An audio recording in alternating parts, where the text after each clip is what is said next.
And that's what I did. That's how I transformed my body. I was asked recently about how to lose love handles. That's a very good question. A lot of people have love handles and they want to get rid of them.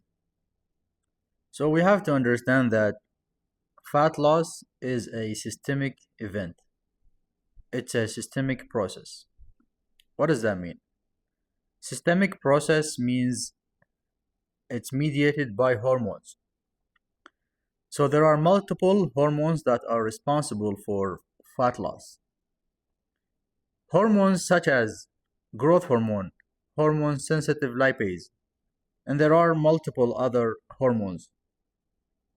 So when you're in a calorie deficit, or let's say you're doing cardio, and the body needs to use fat storage.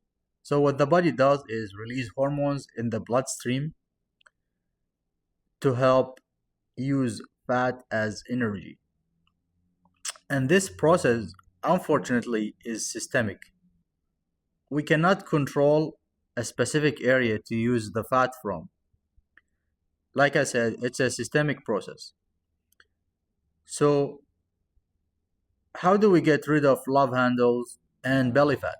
Once the body reaches certain amount of fat percentage, the body will actually go to love handles and use the fat in there as energy. But this depends on the genetics, mainly genetics. So for some people, just a little bit of drop of body fat will target the love handles.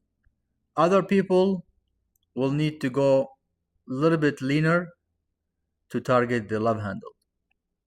But at the end of the day, if you get lean enough, then your love handles, your belly fat will go away. So that brings me to my next subject, abs. When you do a lot of abs workout, doing endless reps of crunches, leg raises, that is actually not going to target belly fat. It targets the muscles. And if anything, your ab muscle will grow, which is a good thing. But you don't need to do endless ab workout. Train your abs like any other muscle. And that's what I did. That's how I transformed my body with minimal ab workout. And my whole life, I never had abs. Even when I was a kid, I was chubby kid. Never seen my six pack. And this is my first time seeing my abs.